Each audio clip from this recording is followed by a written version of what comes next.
Assalamualaikum warahmatullahi wabarakatuh.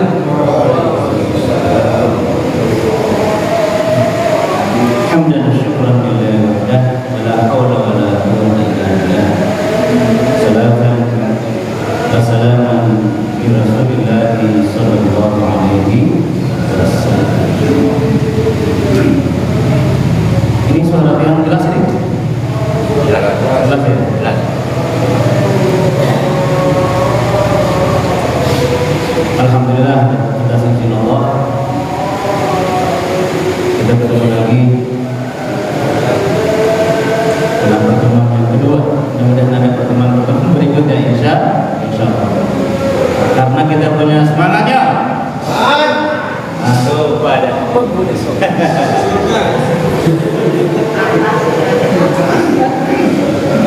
apa teman anak kita kemarin? Ingat bahwa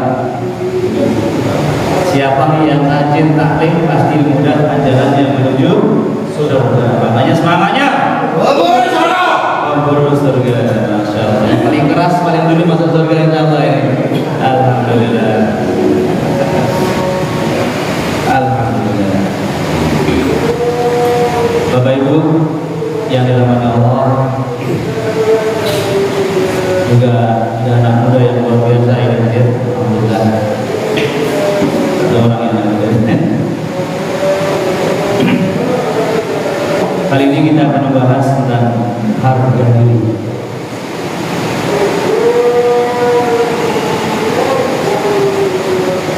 Kebanyakan manusia menyandarkan harga dirinya pada kekuasaan,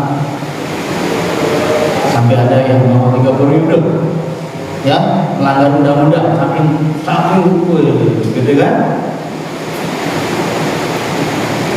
Ada yang menyandarkan harga dirinya pada harta, ada pada kebangsawanan, ada yang menyandarkannya kepada ketenangan atau aset-asetnya. Bahkan beda antara orang yang punya motor dengan yang tidak punya motor, kadang-kadang begitu ya. Nah sekarang sebagai seorang muslim ya, sebagai seorang muslim kita harus meyakini info dari Allah Subhanahu wa ta'ala. Berapakah harga diri kita sebenarnya? Dan apakah disandarkan kepada harta, kekuasaan, ketenaran dan sebagainya? Untuk itu Allah sudah jelaskan di surah Ali Imran ayat 91. A'udzu billahi minasyaitonir rajim. Innal ladzina kafaru wa matu wa hum kuffar falan yuqbala min ahadihim mil'ul ardi dhahaban wa lam yuftada min ulaika lahum 'adabun alim fama lahum min nasirin.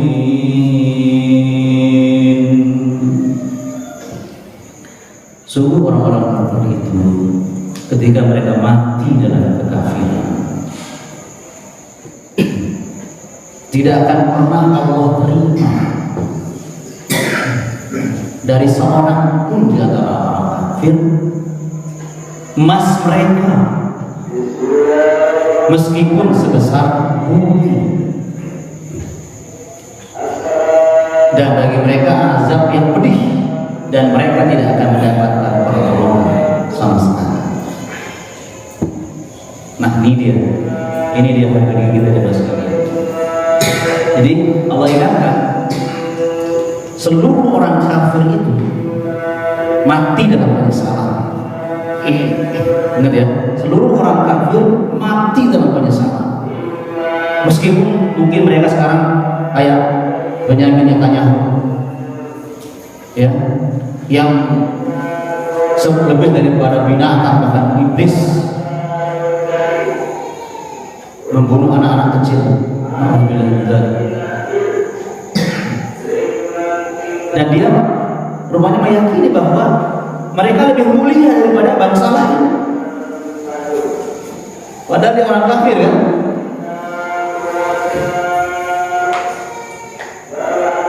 Dan Allah jelaskan kepada kita seperti ini, coba ya.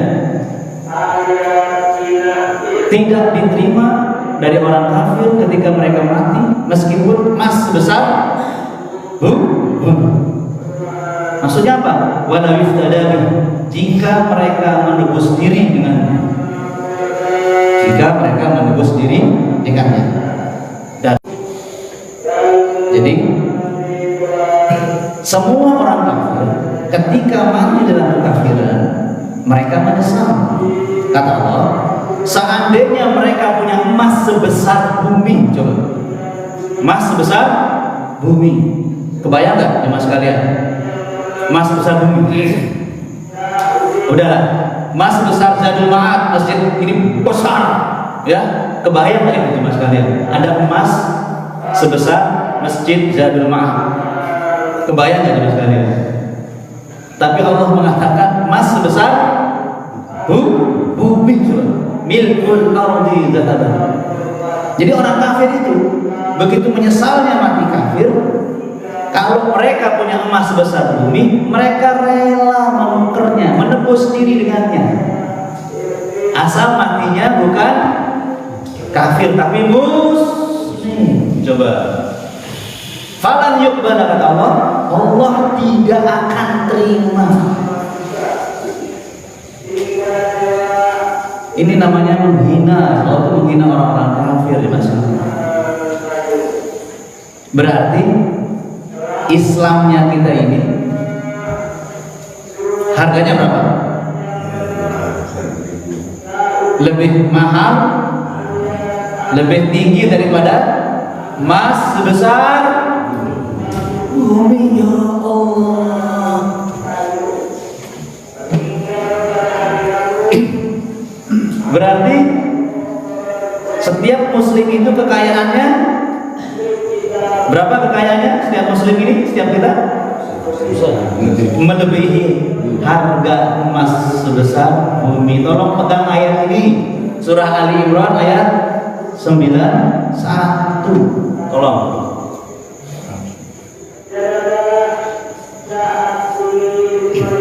Berarti saya akan mengatakan hormat kepada Anda semua, orang-orang kaya yang luar biasa, ya kan?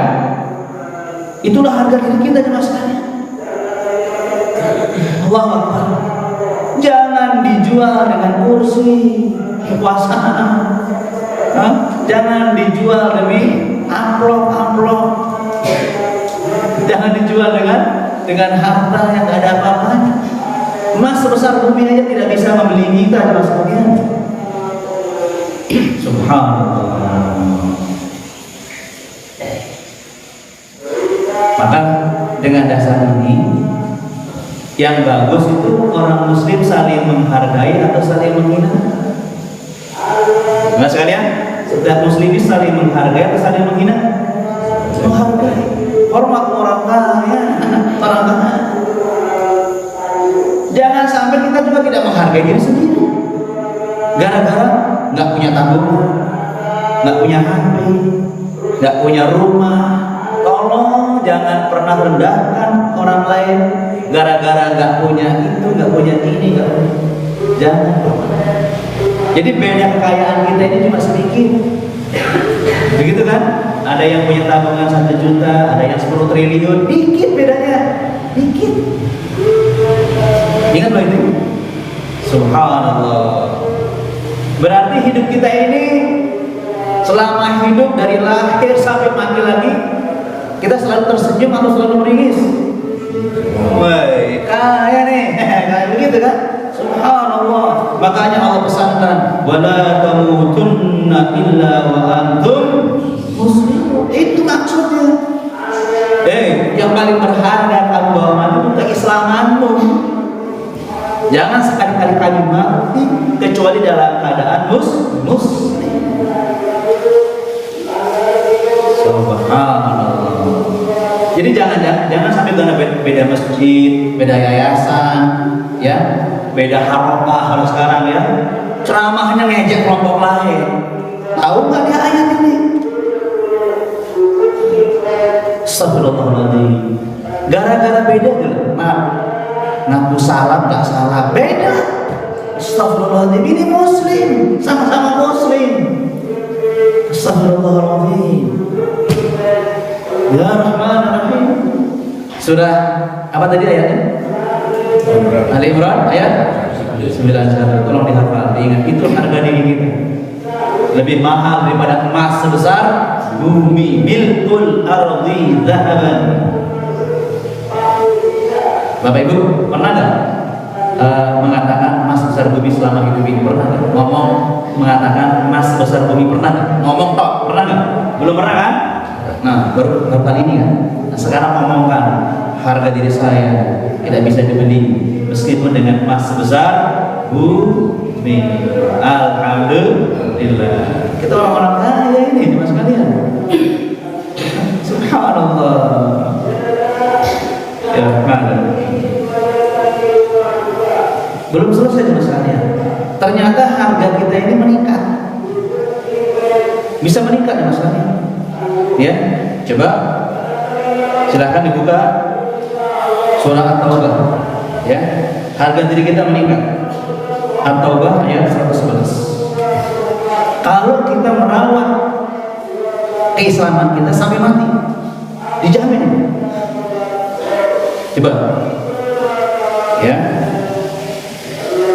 Inna Allah ashtara minal mu'minina anfusahum wa amwalahum bi anna lahumul jannah.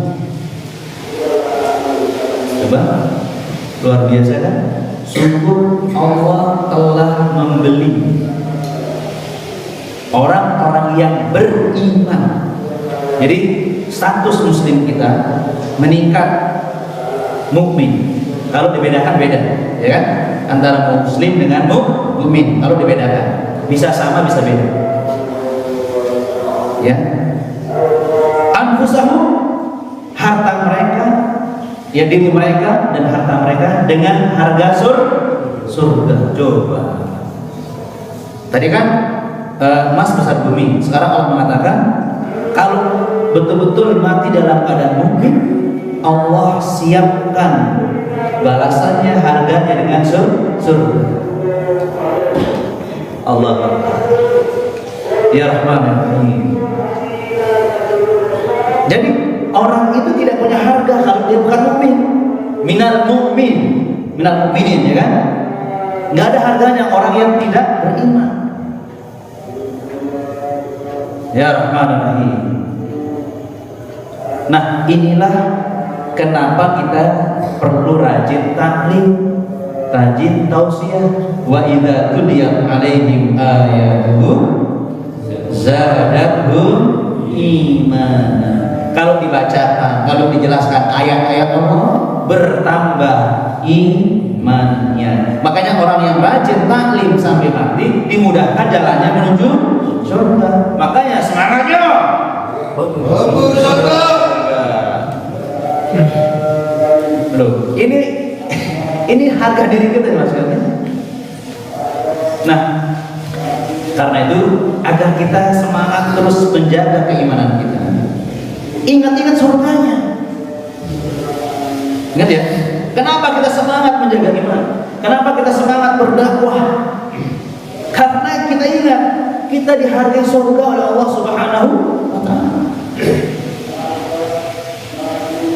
Kenapa kita bangun sebelum subuh? Ada orang yang bangun subuh menyiapkan dagangan ke pasar.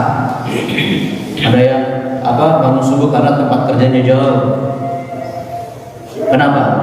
Dapat gaji, dapat penghargaan. Jadi dia ingat, saya harus rajin bekerja karena saya akan dapatkan hasilnya. Kan begitu? Saya harus rajin menjaga iman saya. Kenapa? Ada jannah hasilnya. Harus begitu coba kan? Nah, karena itu coba perhatikan baik-baik. Dipraktikan ya. tutup mata, kemudian ambil Al-Quran, buka sembarangan, ya, coba buka sembarangan.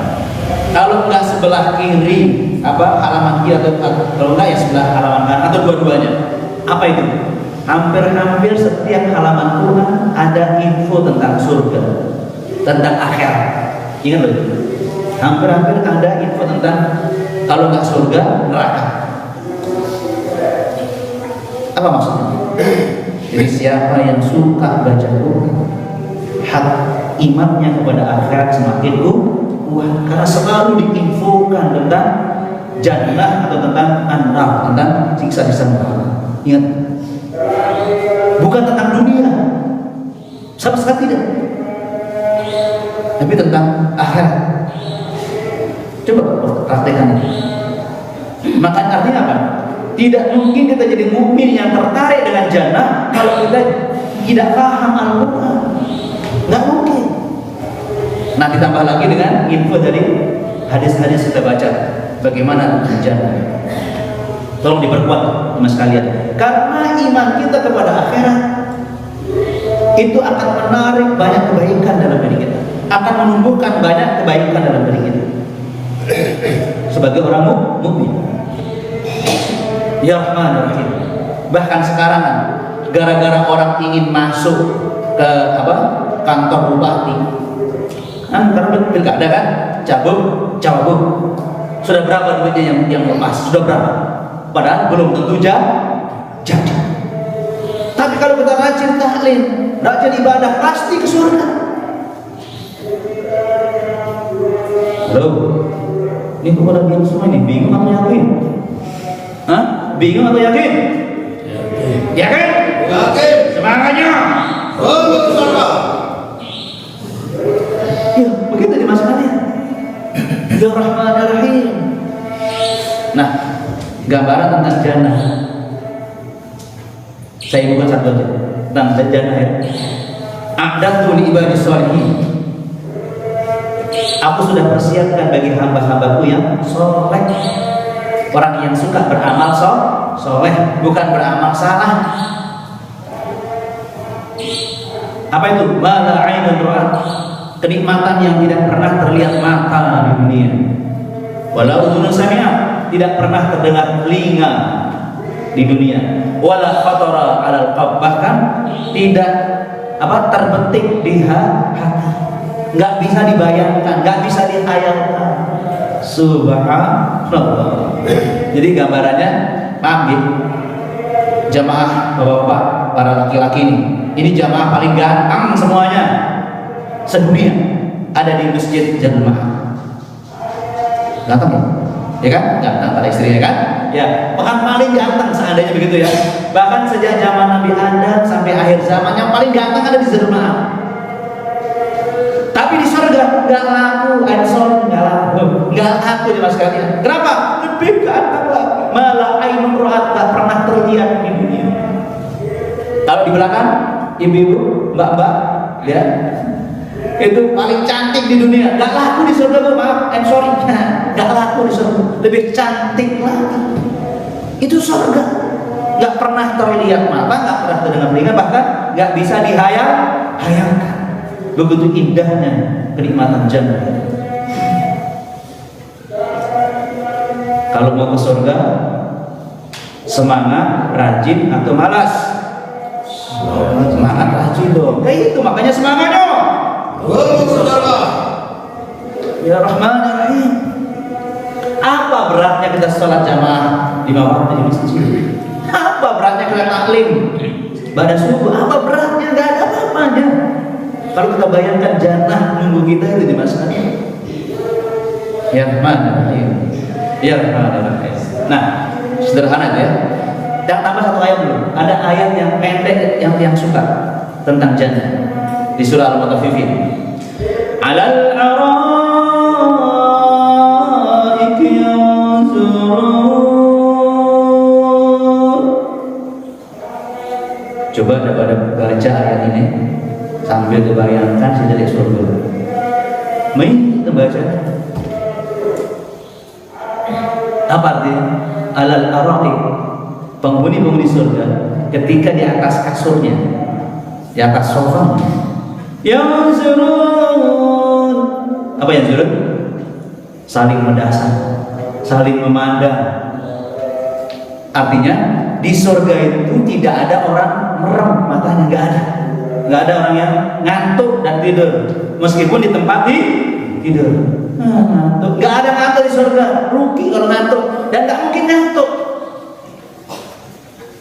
karena yang dilihat itu, ya Allah, tadi kan, maaf ya, yang bayangkan ya, dia ya, sekedar sudah lihat jempol gini, ya Allah. Kenapa? Jempol ini lebih ganteng dari pria paling ganteng di dunia. Jempol lagi, indah sekali jempol kita ini jemaah sekalian.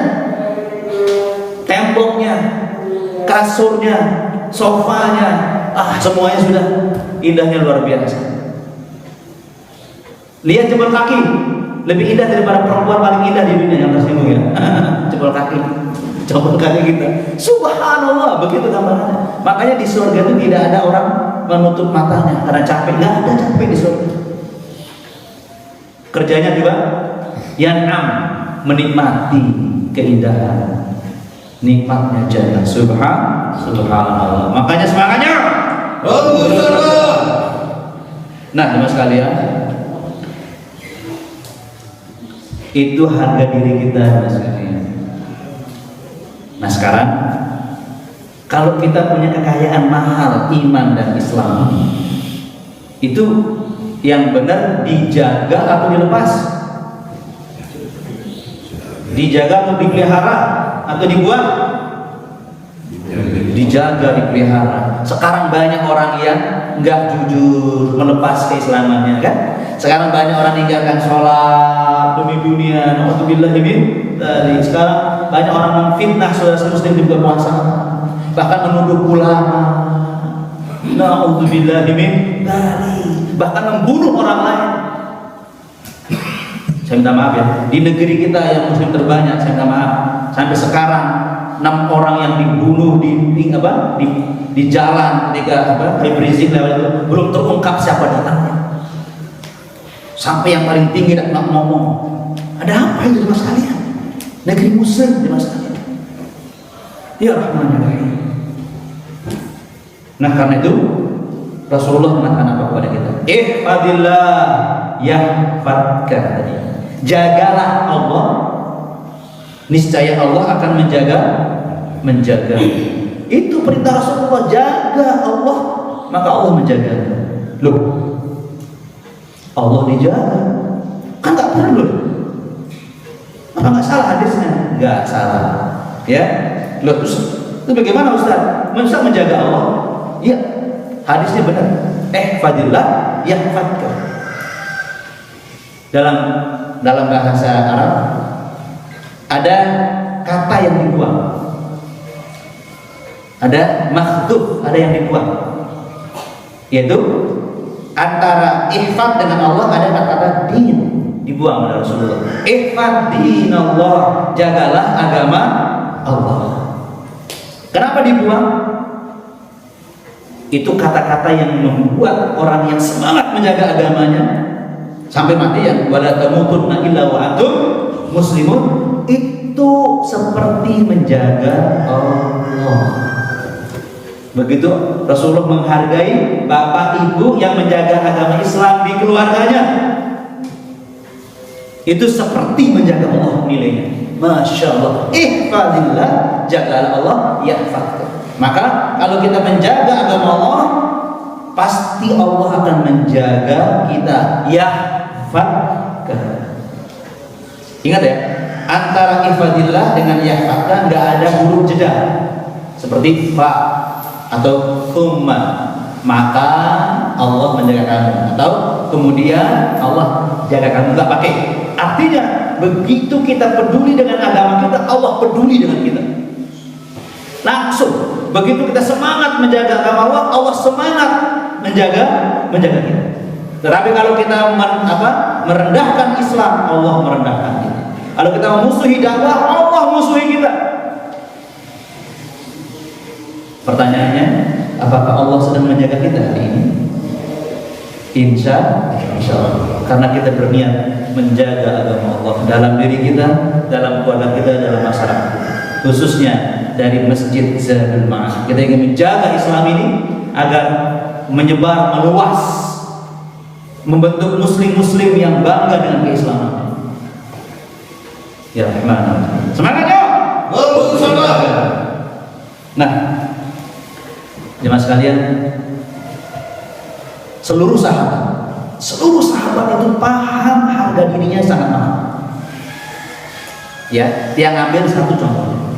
Ya, sila ditebak si orang sahabat ini. Okay? Sahabat ini masih musyrik. Ya, ketika dia masih musyrik, dia penampilannya perlentik. Jadi kalau ada baju model baru pasti pakai dia pakai dulu. Kalau ada parfum yang paling harum pasti dia pakai dulu. Dimanja sama orang tua. Kalau ada perempuan lagi kumpul-kumpul, bicarakan gantengnya anak muda ini, ganteng. Tapi kalau ada para laki-laki, bapak, anak muda kumpul-kumpul, ingin dengar pendapat anak muda ini, jenius, anak bangsawan, ganteng, kaya raya, jenius. Begitu dia dengar ada Muhammad SAW membawa agama Islam, orang-orang pada mulai benci kan dengan Muhammad.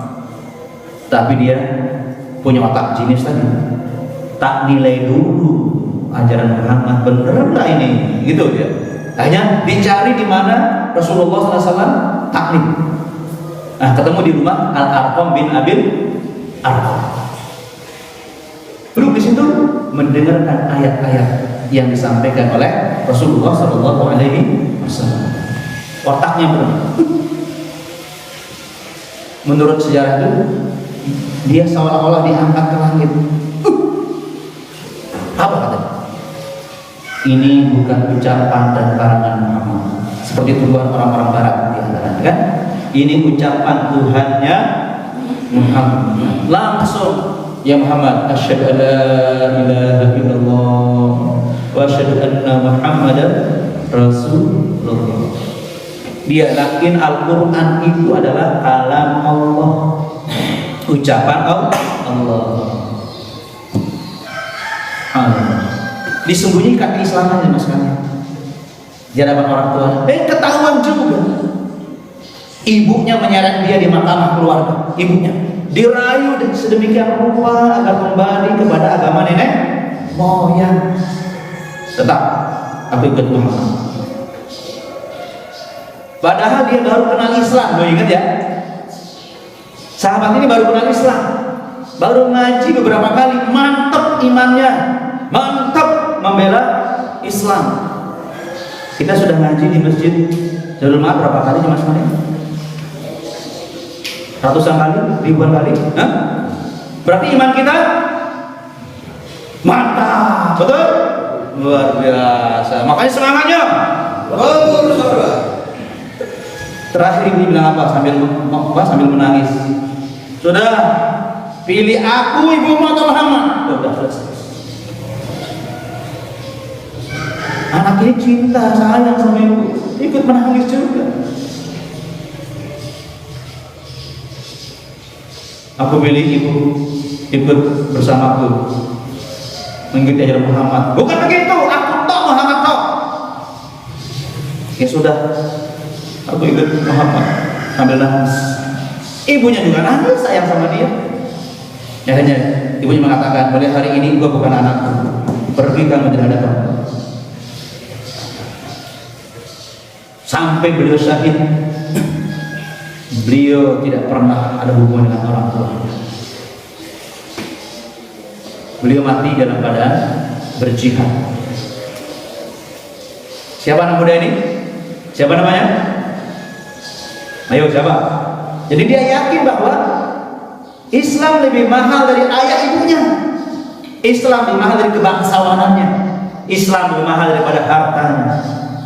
Dia meninggal dunia, itu bajunya kalau ditutup sebelah atasnya kelihatan betisnya. Kalau ditutup bawahnya kelihatan apa? Dada sampai ke atasnya. Padahal dia perlente sebelum masuk Islam. Siapa namanya? Mus'ab bin Umair. Nah, itu gambaran sederhana jelas sekali. Nah, sekarang yang terjadi sekarang ini, kenapa kita harus menjaga agama kita ini? Kenapa? Karena ada, singkat ya waktunya, karena ada penghancur dari keimanan dan keislaman kita. Apa saja penghancurnya? Biar gampang diingat, itu namanya kena bos. Nah, Pak, kena bos, bukan dana bos ya. Kalau dana bos, nih ya kan, dana bos ya, kena bos ya. Ini penghancur Islam kita ini, harus waspada, jaga benar. Apa itu kena bos? Kaya kafir. Jadi orang kafir itu punya program memurtadkan kita, sengaja atau tidak sengaja. Serius mas kalian, ya. Allah sendiri yang mengatakan kepada kita semuanya, ketika kita diingatkan, misalnya di surah Ali Imran 196, 197. Ingat ini. La yagurrannaka taqallubul ladzina kafaru fil bilad. Kamu Muhammad jangan tertipu oleh penampilan hidup orang-orang kafir di negeri mereka. Ya. Mata pun qalil. Itu kenikmatan yang sedikit. Dan seterusnya. Ya. Apa maksudnya mas kalian? Seringkali ada orang muslim yang terpesona dengan penampilan orang kafir. Pakaiannya nggak tutup aurat, pergaulannya bebas seperti orang kafir. Waspada mas kalian. Dulu saja Rasulullah diingatkan jangan terperdaya oleh kebebasan hidup orang kafir yang tidak kenal halal dan haram, nggak kenal aturan. Tolong waspada mas kalian. Nah, itu bahayanya penampilan orang kafir, bisa memperdaya kita. Maaf mas kalian. Sekarang orang kafir bukan ada di negeri mereka, ada di sakunya anak-anak kita. Buka Google, buka YouTube, yang terlihat apa? Nah, ada di depan anak-anak kita. Hati-hati ya mas kalian. Ya Rahman Rahim. Banyak orang muslim yang hidupnya meniru gaya orang kafir. Naudzubillah min dzalik. Jaga ya mas kalian. Makanya kita program rutin ke masjid untuk menjaga iman kita ini. Semangatnya. Kayak kafir ya. Sehingga yang kedua apa? Nah, nafsu. Ibu bapak saya ada nafsu kita kan? Inna nafsa la'ammaratun bisu. Ya Rahim. Ya, itu di surah Yusuf ya. Ayat 53. Innan nafsa la'ammaratun bisu illa man rahima rabb. Sesungguhnya nafsu itu mengajak kalian berbuat jahat. Makanya kadang-kadang ada ustaz bohong, ya ada nafsunya. Kadang-kadang suami bohongi istrinya, ada nafsunya.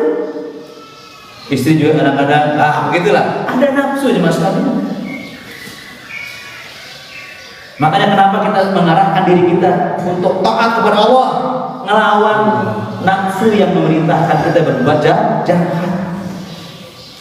Termasuk kenapa kita rajin puasa sunnah, karena itu menggebiri syahwat.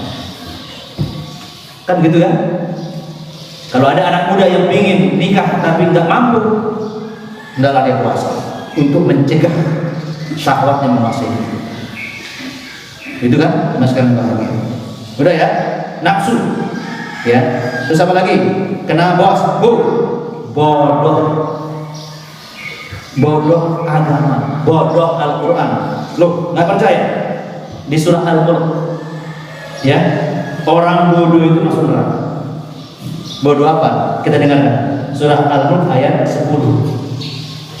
Wa qalu la kunna nasma'u naqil ma kunna fi ashabis Kenapa orang muslim ini lemah imannya? Kemungkinannya seperti ini jemaah sekalian. Berteriaklah penduduk neraka itu. Waqalu law kunna, seandainya kami dulu di dunia nasma, rajin mendengarkan penjelasan Al-Qur'an, au nakil, atau kami mempelajarinya dengan akal kami, ma kunna fi ashabis sa'ir, kami tidak akan menjadi penghuni neraka yang nggak pernah badan. Jadi ngaku aku nggak mau mendengar, nggak mau belajar Quran. Buka surah Al-Mulk ayat 10. Bodoh Al-Quran. Bapak Ibu saya minta maaf, Di mana-mana kita lihat Bapak Ibu sayang sama anaknya, betul? Betul kan? Habis sekolah langsung, ayo bimbel, bagus. Bimbelnya apa? Matematika, Inggris, kimia. Kalau dulu ada biologi, ya, dulu ada PBA, ilmu bidang bumi antariksa. Ya, maaf, adakah orang tua yang ngajak anaknya bimbel Al-Quran? Ini mas kalian, ya nggak cukup di sekolah belajarnya, ditambah. Sementara agama masih 2 jam ya sekolah, di sekolah kita sekarang masih 2 jam pelajaran. Ya Rahman.